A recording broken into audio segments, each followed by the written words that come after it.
আসসালামু আলাইকুম। কেমন আছেন সবাই? আশা করি ভালো আছেন। আমিও ভালো আছি। তো আপনাদের মাঝে নিয়ে আসলাম আরেকটা ভিডিও।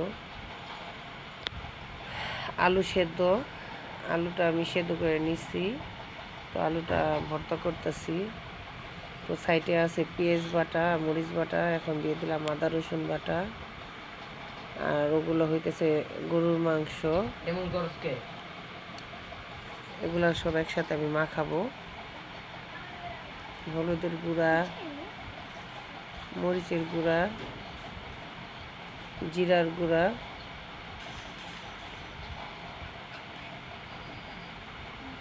সব কিছু একসাথে দিয়ে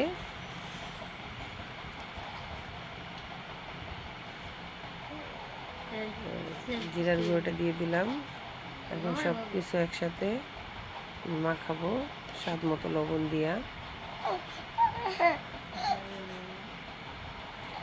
স্বাদ মতো লবণ দিয়ে দিলাম।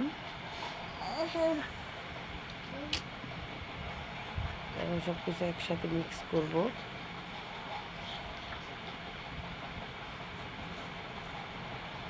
একসাথে মিক্স করতেছি।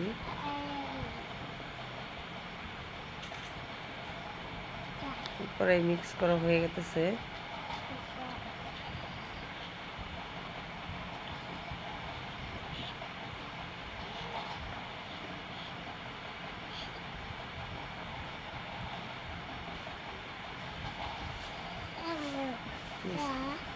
এখন আমি সব কটাকে সুন্দর করে গোল গোল করে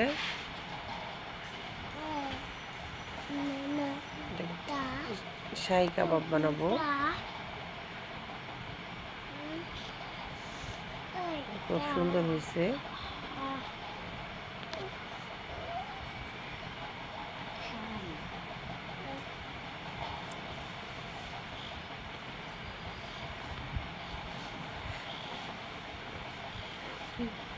বানানো শেষ হয়ে গেল।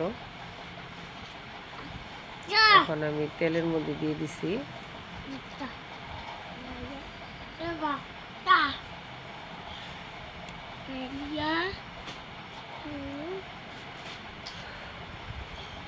আস্তে আস্তে আলতো হাতে এটা নাড়াচাড়া দিয়ে দিয়ে উল্টায় পাল্টায় ভাজতে হবে।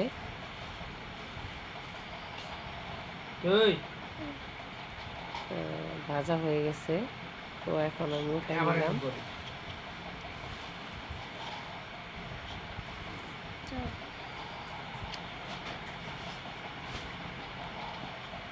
তো বাটিতে উঠাই নিলাম আমি একটা একটা করে।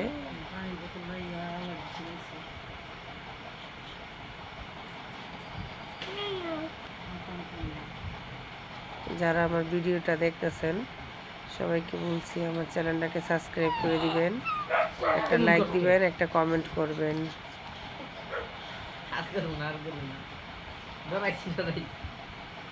আরো কয়টা ছিল, কয়টা ভেজে নিলাম।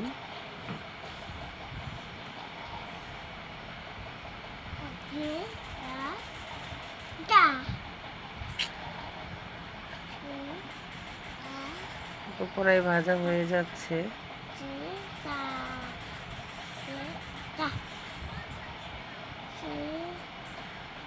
তো এর মাঝে আমি এবার গরুর মাংস রান্না করতেছি।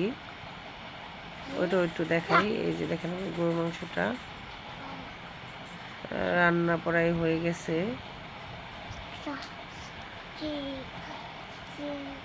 তারপরে আমি খাজের পিঠা বানাইছি।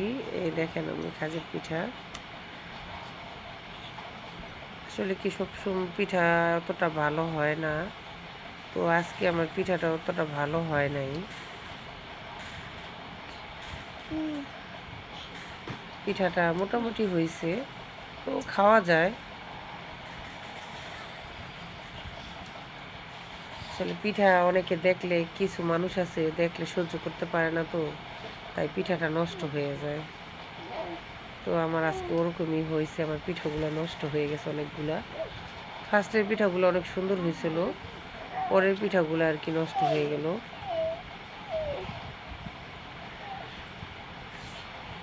পিঠা বানাইলাম। তো পিঠা বানানো শেষ, এখন সবাই খাওয়া দাওয়া করতেছি। তো ভালোই হয়েছে। এ হচ্ছে রান্না শেষ, খাওয়া দাওয়া করতেছি আমরা সবাই। এই পিঠা বানানো আমরা খাইতেছি সবাই একসাথেই। এই তো সেই কাবাব, সাথে কাবাবের সাথে পাশাপাশি ভাতও আছে। তো এই পর্যন্তই, ভালো থাকবেন।